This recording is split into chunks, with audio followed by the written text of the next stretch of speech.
Feel the neon pulse of the city as we navigate the high-stakes world of modern life and digital dreams. This is where high-tech visuals meet raw, ancient emotions in a burst of cinematic light. Click subscribe now and keep your finger on the pulse. 18 months ago, at my daughter's funeral, my son-in-law stood at the podium and told 230 people that Adrian had been struggling with depression for years, that she'd been hiding it from everyone, that her death was a tragedy no one could have prevented.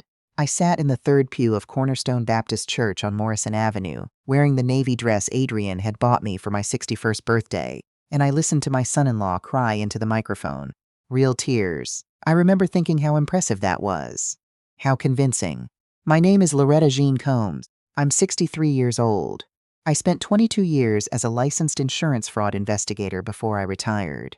I know what a performance looks like, and I know what grief looks like, and those are not the same thing. I believed him anyway. For 18 months, I carried the weight of thinking my daughter, my brilliant, stubborn, iron-willed Adrian, had been suffering in silence, and I hadn't seen it. I replayed every phone call, every Sunday dinner, every moment I could have asked one more question and didn't. I was wrong. 6 weeks ago, my daughter's neighbor called me. Her name is Wanda Chu. She's 70 years old. She's been living next door to that rental house on Claremont Street since 1987, and she called me on a Wednesday morning in October because she had found something in the storage shed behind the property. Something she said I needed to see before my son-in-law came back for the rest of Adrian's things. What she found changed everything I thought I knew about how my daughter died. Let me tell you who Adrian really was. Adrian Louise Combs was born on April 9th, 1986. She came into this world 2 weeks late, which was perfectly in character, because Adrian did everything on her own schedule and no one else's. She was my first child. Her father, Charles, God rest him, used to say she arrived late because she was busy making a plan. She studied business at Tennessee State, graduated with honors in 2008, spent 4 years at a consulting firm in Nashville before moving to Cleveland in 2012. She was methodical, careful, the kind of woman who kept color-coded spreadsheets for her grocery budget and still managed to make you feel like she was the most spontaneous person in the room. She married Preston Hartwell in 2016. He was charming. 40 years old, good-looking, ran a small property management company called Hartwell Real Estate Solutions. He had a son from a previous relationship, and Adrian was kind to that boy in a way that made me love her even more. I liked Preston in the beginning. I want to be honest about that. I liked him. Charles died of a stroke in March of 2019. Adrian flew home the same night I called her and stayed for 2 weeks. She handled the funeral arrangements, the estate paperwork, everything. She made sure I ate. She slept in her childhood bedroom and didn't complain once about the lumpy mattress. After Charles died, I started paying closer attention to my own life. Retired from the investigator job. Started doing volunteer work at my church. Tried to slow down. Adrian called me every Sunday without fail. The last real conversation I had with my daughter was on a Thursday night in March 2023. She called at 9:14 p.m. I remember because I just turned off the television and the room had gone quiet. "Mom," she said. Her voice was careful, controlled in a way that meant the opposite of calm. "I need to tell you something, but I need a few more days. I'm still putting it together. I love you." "Adrian, what's wrong?" "Nothing yet. I'll explain everything soon. I promise." 3 days later, Preston called 911 at 6:47 in the morning to report that his wife was unresponsive. The paramedics found Adrian in their bedroom. The medical examiner's report listed cause of death as acute mixed drug toxicity, oxycodone and alcohol. She had no prescription for oxycodone. Preston told the detective that Adrian had been taking pills recreationally for months, that he'd tried to get her into treatment, that she had refused. He said he hadn't wanted to tell her family because she was ashamed. The detective, a man named Fenton, 42 years old, had been on the force for 16 years, closed the case in 5 days. He called it an accidental overdose with a note in the file. Destant showed signs of substance use disorder consistent with spouse's account. I was a trained fraud investigator for 22 years. I know how people construct a story. But when it's your child in that casket, when the man standing next to you at her graveside is weeping, when the medical examiner has already signed the paperwork, you want the explanation to be true. You want the pain to make sense. You want it to be over. So I believed it. For 18 months, I carried the shame of thinking I hadn't known my own daughter. thinking she'd been drowning right in front of me and I'd missed it. Until Wanda Chu called. It was a Wednesday, October 8th, 2024, 8:43 in the morning. I was sitting at my kitchen table with a cup of coffee and the crossword puzzle I'd been failing at for 3 days when my phone rang. Mrs. Combs? This is Wanda, from next door to Adrian's old house. I'm sorry to bother you. I know it's been a while. I remembered Wanda. Adrian had mentioned her fondly, said she kept the best garden on the block. Of course, I said. Is everything all right? That's why I'm calling. She paused. Preston came by last week. Said he's finally clearing out the storage shed in the back. The landlord wants it emptied by the end of the month. I watched him take out boxes, but then he got a phone call and left in a hurry. Left the shed unlocked. Another pause. I looked inside, Mrs. Combs. I hope that was okay. I was worried he might come back, and there's a box in there with Adrian's name on it, her handwriting. He didn't take it. I don't know if he forgot or if he didn't see it, but I think you should come get it before he does. I was in my car in 11 minutes. The shed was at the back of the rental property, a small wooden structure barely big enough to stand up in, smelling of damp wood and motor oil. The box was on the bottom shelf, behind a broken leaf blower. Cardboard, sealed with brown packing tape, Adren written across the top in her unmistakable block letters. The same handwriting from every birthday card she'd ever sent me. My hands shook pulling off the tape. Inside, a yellow legal pad covered in Adrian's notes, a sealed envelope with Mom, only if something happens written on the front, and a small external hard drive the size of a paperback book. I sat down on the dirt floor of that shed and opened the legal pad. The notes were dated. They started in January 2023. January 14th. Found discrepancy in Hartwell real estate books. Vendor payment to Coastal Property Consulting, $1,800. No contract on file. Account traces to personal checking. Will investigate further. January 28th. Confirmed. The checking account belongs to Preston. He paid himself from the company operating account and coded it as a vendor expense. Went back further. Found similar payments. October, November, December. Total so far, $62,000. February 9th. Confronted Preston. He said it was a mistake, that he'd meant to invoice through properly and made a clerical error. He seemed nervous. Hands were shaking. He asked me not to tell his business partner, a man named Keith Albright, until he could straighten it out. I gave him 2 weeks. February 24th. Money not returned. Preston avoiding the subject. Hired an accountant friend to look at the full company records. Paid from my personal account. Told her it was for a freelance project. She found systematic misappropriation going back to 2020. Total, $347,000. I had to stop reading. $347,000. 3 years of stealing from his own company, from his business partner, from their clients. I kept going. March 1st. Followed Preston on Tuesday evening. He went to the Riverside Club on East 9th Street, private poker room in the back, stayed 4 hours. I waited in the parking lot. He came out at 1:15 a.m., looking sick. I searched his car the next morning while he was in the shower. Found a handwritten note tucked in the visor. K.A. knows. You have until April 1st. Pay what you owe or I go to the board and to the police. K.A. Keith Albright. His partner knows. March 5th. Keith Albright called the office line when Preston was out. I answered. He was surprised to hear me. He paused, then said, Adrienne, I need to ask you something and I need you to be honest. Do you know what's been happening with the accounts? I told him I was still verifying. He said, he's going to lose everything. Both of us are going to lose everything if this comes out wrong. He needs to come clean or I'm going to the authorities myself. March 8th. Gave Preston the full accounting. Everything, he cried. Said he was in over his head, that he owed money to the wrong people from his gambling, that he'd always intended to pay it back. I gave him 2 choices. Go to Keith, make a plan to repay, enter treatment, or I would report it myself. He begged for more time. I said 2 weeks. April 1st. The last entry was March 11th. Talked to Preston tonight. He agreed to everything.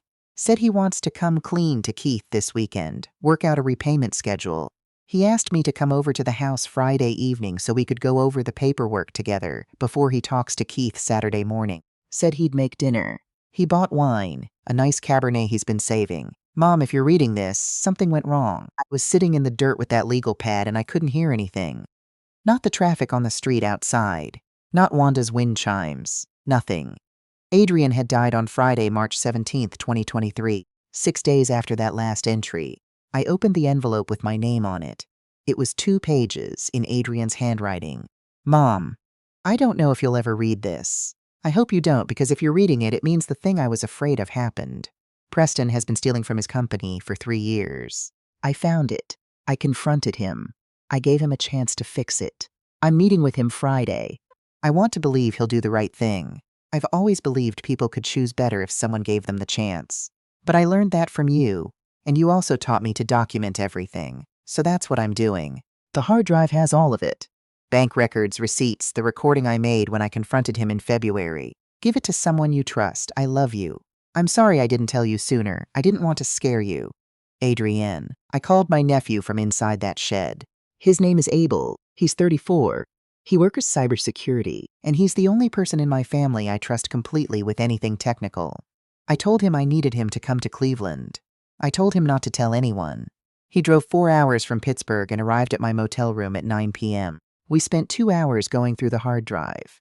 It was organized the way Adrienne organized everything. By date, by category, clearly labeled. Bank statements, expense reports with the fraudulent entries highlighted. A spreadsheet Adrienne had built herself mapping every suspicious transaction back to Preston's personal account over 37 months. And one audio file labeled February Confrontation. Full recording. Abel played it through the laptop speakers. Adrienne's voice, calm, precise, the voice of a woman who has practiced what she's about to say. Preston, I need you to sit down. I've been going through the company financials and I found something serious. Preston's voice, confused at first, then cautious. What do you mean? What are you looking at? The transfer to Coastal Property Consulting, November 14th, $18,500. There's no contract, no service agreement, and the account belongs to you. Silence. Then that's a billing error. I've been meaning to fix that. There are 22 of them, Preston, going back to October 2020. $347,000. I have a full accounting. A long silence, then his voice changed. Cold, quiet. How long have you had this? Long enough. Does Keith know? Not from me. But he suspects. He called the office last week. Another pause. Then, what do you want?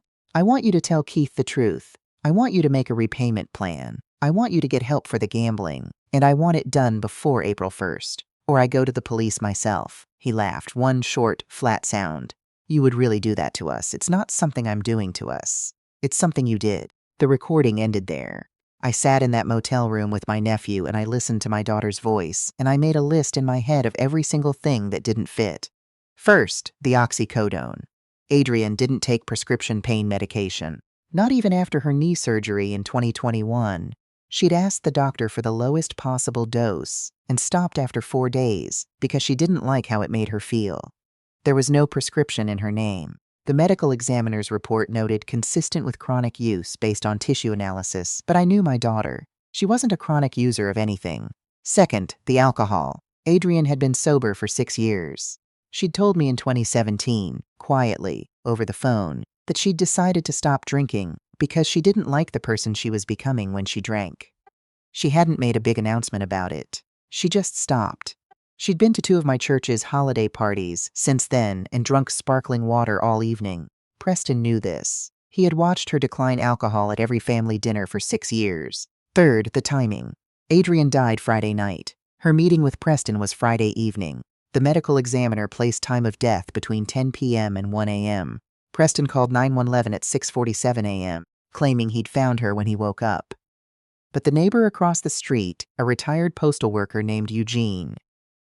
I found this in a separate note Adrienne had made about people she trusted on the block, had told Adrienne the previous year that Preston's car was often gone overnight.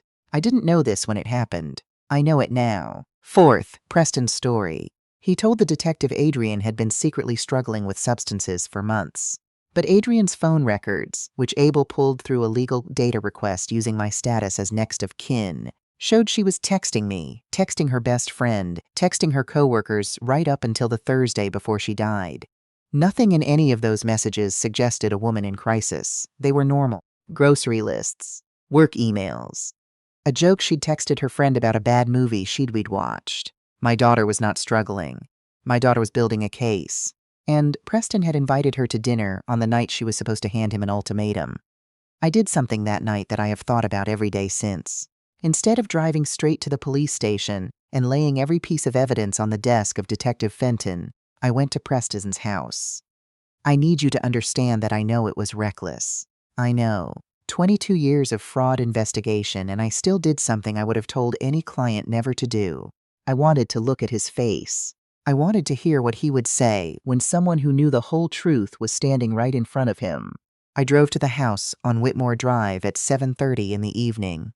Preston answered the door in a half second, which meant he'd seen my car pull up. He was wearing a button-down shirt, sleeves rolled up, casual, comfortable. Loretta. He sounded surprised, but not alarmed. Is everything okay? I need to come inside. He stepped back. The house was clean. He'd been cleaning recently. I could smell the lemon of whatever product he'd used on the counters. I put Adrian's legal pad on the kitchen table between us. He looked at it. His face didn't move. What is this? Adrian's notes. Her investigation. The one she was running before she died. The room went quiet. She documented everything, Preston. The transfers. The confrontation. The hard drive. His jaw tightened. Just slightly. Just enough. She had a substance problem, Loretta. I know that's hard to hear. I've been dealing with it for months, and I didn't tell the family because she asked me not to. Adrian hadn't had a drink in 6 years. You know that. You watched her drink sparkling water at every Christmas dinner for 6 years. People relapse. Not Adrian. And not with oxycodone she didn't have a prescription for. He was quiet. I watched him calculate. It's a specific look. I've seen it in fraud interviews for 2 decades. The moment when a person realizes the script isn't going to work and starts looking for the next one. You've been through her things. I found her storage shed. Something crossed his face. Anger, fast and hot, and then gone. Those are private records. That's my company's private financial information. It's a record of $347,000 you stole from your business partner and your clients. You don't know what you're talking about. I have a recording of Adrian confronting you. In February, 6 weeks before she died. Another silence, longer this time. Then he sat down, slowly, like someone very tired. He put his hands flat on the table and looked at them. She wasn't supposed to find it, he said. I waited. I was going to pay it back. I always intended to pay it back. Keith brought in less business than I expected, and I had debts from before Adrian, from the gambling, and I thought I could fix it before anyone noticed. He looked up. I loved her. I want you to know that. Then tell me what happened on Friday. He was quiet for a long time. She came for dinner, he said. She brought the paperwork, all of it, laid it out on this table. He touched the edge of the kitchen table like he was remembering. She said she'd given me enough time. Said she was going to Keith in the morning and then to the police. She said she was sorry, but she couldn't protect me anymore. His voice was flat. I couldn't let her do that. I was already behind on what I owed. Keith was already suspicious. If she went to the police, I was done. Everything was done. So you killed her. He flinched, actually flinched, like the word surprised him. She accepted the wine. She didn't usually drink, but I told her it was a special occasion, that I'd decided to come clean, that I wanted to celebrate making the right choice. His voice went very quiet. I'd already crushed the pills into the bottle. I could not breathe. By the time she realized something was wrong, it was too late. She fell asleep on the couch. I waited. Then I moved her to the bedroom, staged it the way I'd been planning for 2 weeks. He looked at the table. I'm not proud of it. You're not. My voice broke. She trusted you. She sat at this table and trusted you, and you. I had no choice. You had every choice. He looked up at me. His face had gone smooth and careful again. The grief mask back in place. Loretta, you're 63 years old. You're a widow. You're alone. I have a very good attorney and no physical evidence connects me to anything. The oxycodone came from a friend of mine with a prescription. You can't trace it to me.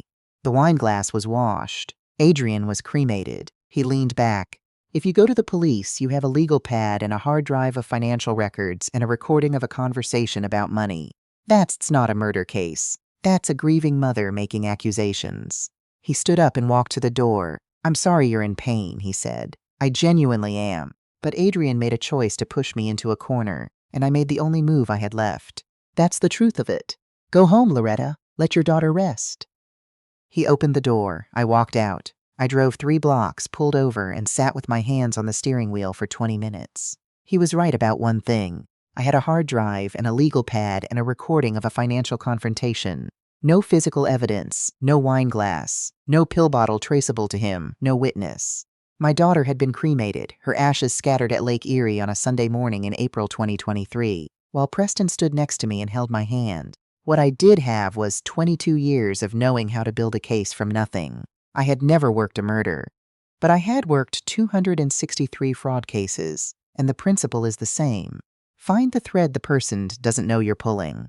I drove to my motel, called Abel, and told him what Preston had confessed. He was quiet for a moment, then, "Aunt Loretta, you went there alone? Without recording it?" I had. I'd been so certain I only wanted to see his face that I hadn't thought clearly enough about what came next. It was the worst professional mistake I'd made in 40 years of working. "I know," I said. "Okay." Abel's voice shifted into the calm, problem-solving register I recognized from when he was 12 years old and his mother's computer crashed right before a school project deadline. "Okay, what do we do now?" I thought about it for a long time. "He thinks I'm a grieving old woman with no options," I said. "He told me to go home. He genuinely believes I'm going to go home." I paused. Let's make sure he keeps believing that. I spent the next 4 days building a trap. The first piece was Keith Albright, Preston's business partner, the man who'd already suspected the truth, the man who'd called the office line and asked Adrian if she knew what was happening. I found his number through the company website and called him on a Thursday morning. He answered warily. I told him who I was. I told him what Adrian had found and what she'd documented. I told him what Preston had said to me in that kitchen. Silence on the line. Then quietly, "I've been waiting for someone to call me about this for 18 months. You knew?" I suspected. I found irregularities after she died. I brought in my own accountant quietly. But I didn't know. I didn't know about Adrian, I thought. He stopped. "I'm so sorry, Mrs. Combs. If I had known, I would have gone to the police myself." I asked him to meet me. We met at a diner on Lorraine Avenue, a booth in the back. Keith Albright was 60 years old, stocky, the kind of man who looked like he'd been carrying something heavy for a long time. He brought his own accounting files. 18 months of quiet documentation he'd done on his own, trying to understand what had happened to the company. His records, combined with Adrian's, created a complete picture, not just of the fraud, but of the timeline. Every withdrawal matched. Every fraudulent vendor payment matched. And Keith had one thing Adrian hadn't, a text message. It was from Preston, sent March 16th, 2023. The day before Adrian died. The text read, "Adrian is coming tomorrow. It'll be handled by the weekend. Stop sending me messages about the April deadline." Keith had never gone to the police with it because he hadn't understood what it meant. He'd thought it meant Preston was going to confess to Adrian about the money, resolve it somehow. Now we both understood what it meant. I took a photograph of that text message. The second piece was a woman named Cora Hewitt, who was 67 years old, lived 4 houses down from the Whitmore Drive property, and walked her golden retriever every evening at 7 p.m. She'd been walking that dog for 11 years. I found her through an online neighborhood group Adrian had been part of. I called her and explained who I was. She remembered Adrian, said she had a lovely wave. I asked her if she'd ever noticed anything unusual at the Whitmore Drive house on the evening of March 16th or the early morning hours of March 17th, 2023. She was quiet for a moment. Then she said, "You know, I've thought about that before. I never knew if I should say anything." "Please say anything." She told me that on the evening of the 16th, she'd walked past the house at her regular time and noticed that both cars were in the driveway, Adrian's and Preston's. But when she walked again at about 10:30 because her dog was restless that night, only one car was there. Adrian's car. Preston's was gone. I didn't think much of it at the time. He traveled for work sometimes. But when I heard what happened, that he found her in the morning when he woke up, I thought about it. But I never said anything because who was I going to tell and what was I going to say? "I walked my dog." "You're going to tell the police," I said. "And what you're going to say is exactly that." The third piece was the wine. Preston had said the wine glass was washed, but he hadn't thought about the bottle. Alcohol and oxycodone overdose cases are not typically treated as crime scenes. The detective had noted the presence of an empty wine bottle in the kitchen, but had not sent it for toxicological analysis because the case had already been coded as accidental. The bottle had been entered into evidence and then, after the case was closed, released to Preston as part of the property return. Standard procedure. But Preston had never picked it up. I checked with the property clerk. 17 months after the case closed, the bottle was still sitting in a storage box at the evidence facility because Preston had never come in to claim the release. I didn't touch it. I called Detective Fenton. I had been very careful about how I approached Fenton. I'd done some research. He was not a bad detective. He'd closed the case quickly because the evidence as presented was consistent. The spouse had a plausible account, and the medical examiner had signed off. He hadn't been negligent, he'd been deceived. There's a difference. And I knew which way to lead with that when I called. I asked him to meet me. I told him I had new evidence related to my daughter's death. I told him I understood the original investigation had been conducted in good faith, and that what I had would explain why the evidence had appeared the way it did. He met me on a Tuesday afternoon in a conference room at the precinct. Abel was with me, and Keith Albright had agreed to come in separately with his own documentation. I laid everything out. Adrian's legal pad, her letter, the hard drive. Abel had printed summaries of the financial records and the full transcript of the February recording. Keith's accounting files, the text message from March 16th, Cora Hewitt's account. The wine bottles still in evidence storage. Fenton listened without interrupting. He was the kind of man who went very still when he was thinking, and he went very still for a long time after I finished. Then he said, "The wine bottle, still in storage." He sat forward. If he put crushed oxycodone in the bottle, residue would still be in the glass seams. Even washed, he washed a glass, not a bottle. If he disposed of the remaining wine down the drain, trace would still be detectable in the interior surfaces with the right analysis. That's what I'm hoping. He looked at me for a moment. "Mrs. Combs, you confronted him directly." "Before coming to me, I did." "Why?" I needed to hear him say it. "I know that's not good investigative practice. I've thought about it every day since." He nodded slowly. "The confession isn't admissible. You understand that, I know. But it told me I was right about every piece of what I'd found. It told me I was building the right case. And it told me he thought I was going to go home quietly, which meant he wasn't going to move the evidence or run. It bought me the time to bring everything to you." He was quiet again. "You said he told you it'll be handled by the weekend in the text to Albright." "Yes." "And she was dead by Saturday morning." "Yes." Fenton stood up. "I need to make some calls." The wine bottle tested positive for oxycodone. The forensic lab found trace residue in the interior seam, a narrow deposit consistent with crushed tablet material that had settled during the pour and been missed in a cursory rinse. The report used words like, "strongly indicative of deliberate adulteration." Preston's fingerprints were the only prints on the bottle.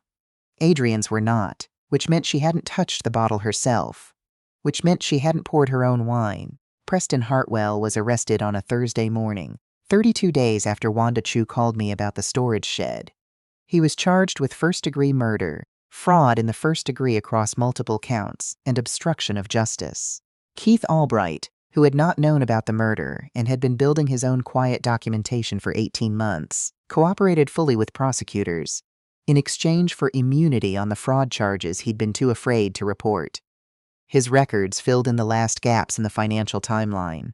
At the arraignment, Preston's attorney entered a not guilty plea and requested bail. The judge, a woman named Honorable Patricia Westengore, denied it. She cited flight risk and the nature of the evidence. Preston looked at me from across the courtroom.